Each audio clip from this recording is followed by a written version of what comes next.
আমাদের সামনে একটি চ্যালেঞ্জ দেওয়া হয়েছিল ব্যালট টেবুলেশনের। আমরা এই প্রস্তুতির জন্য আজকে দেশবাসীর সামনে দেখাচ্ছি আমরা নির্বাচন যে সাংবিধানিক প্রতিষ্ঠান রয়েছে তাতে আমরা দরখাস্ত করেছি। পার্লামেন্ট এখন খালি রয়েছে। এই পার্লামেন্টে আগামীতে সংস্কার বা ঐক্যমত কমিশনের 400 আসনের মধ্যে 300 আসন এনসিপির ঘরে থাকবে ইনশাল্লাহ।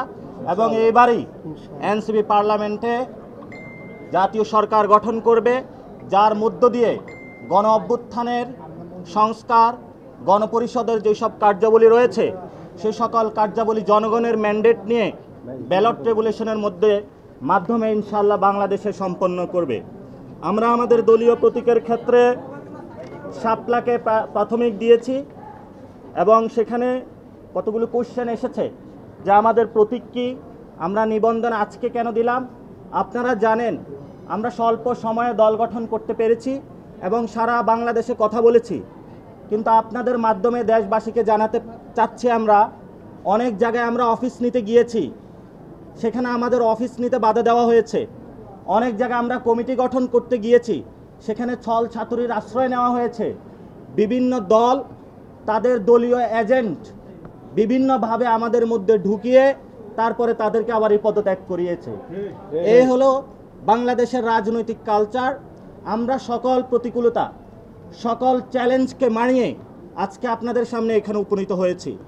বাংলাদেশে যেভাবে 5 তারিখে গণ অভ্যুত্থানে বাংলাদেশের মানুষের জয় হয়েছিল, আগামীর পার্লামেন্ট ভোট ব্যাংকে এনসিপির শাপলা প্রতীকে পুরো বাংলাদেশের মানুষ জয় জয়কার করে দিবে। এনসিপির নেতৃত্বে নতুন সরকার গঠন হবে। এবং এখানে একটি প্রশ্ন এসেছে যে আমাদের দ্বিতীয় প্রতীক কি। দ্বিতীয় আমরা মোবাইল। তবে আমরা নির্বাচন কমিশনের কাছে এবং দেশবাসীর কাছে আবেদন রাখব আমাদেরকে যাতে শাপলায় মনোনয়ন দেওয়া হয় এবং শাপলা মার্কার মাধ্যমেই জনগণের তাদের সরকার গঠন করে। আপনারা জানেন আমরা পুরো বাংলাদেশ থেকে 5 লক্ষ মানুষের ডাটা নিয়েছিলাম। সেখানে আমরা দেখিয়ে দেওয়ার চেষ্টা করেছি যে অধিকাংশ বাংলাদেশের মানুষ এনসিপির প্রতীক হিসাবে শাপলা চায়। জনগণের সেই পালসটা বুঝে আমরা আজকে নির্বাচন কমিশনে শাপলা প্রতীকের জন্য আমরা জমা দিয়েছি। সাংবাদিক বন্ধুরা এবং দেশবাসী যারা প্রত্যক্ষ করছেন, আপনাদের দোয়া এবং আশীর্বাদ আমাদেরকে রাখবেন, সরকার গঠনে সহযোগিতা রাখবেন। ইনশাল্লাহ আমরা এই সরকার গঠন করেই বাংলাদেশে যে জরাজীর্ণ ফেসিবাদী যে বন্দোবস্ত রয়েছে এটাকে বিলোপ করে নতুন একটি সেটেলমেন্টের মধ্যে শক্তিশালী একটি বাংলাদেশ গঠন করব। ধন্যবাদ সকলকে। আমাদের ইতিমধ্যেই ট্রাকে করে আপনারা জানেন নির্বাচন কমিশনের আমরা 105টি উপজেলার মেম্বারশিপ ফর্ম থেকে শুরু করে সবগুলো ক্রাইটেরিয়া পূরণ করেছি। 25টি ডিস্ট্রিক্ট কমিটির হলো আমরা জমা দিয়েছি। আমরা এখানে প্রাথমিক যে নিবন্ধনের 5টার আগে সাবমিশন করার কথা সেটা করেছি। ট্রাকে করে আমরা সবগুলো আমাদের পেপার দস্তাবেজ যেগুলো রয়েছে নিয়ে আসতেছি। আসলে আবার আপনাদের সামনে গিয়ে সবগুলা দেখিয়ে আবারই ফাইনাল একটা ব্রিফিং করব। সেজন্য আপনারা একটু থাকবেন, সে প্রত্যাশা আপনাদের কাছে এবং বিনীত অনুরোধ আপনাদের কাছে। ধন্যবাদ। আসসালামু আলাইকুম।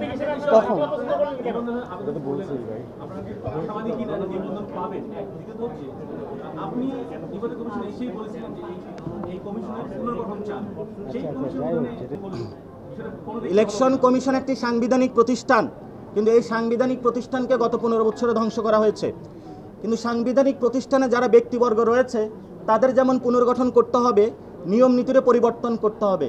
কিন্তু দ্যাট ডাজন্ট মিন যে ইলেকশন কমিশন বাংলাদেশ থেকে উধাও হয়ে গিয়েছে।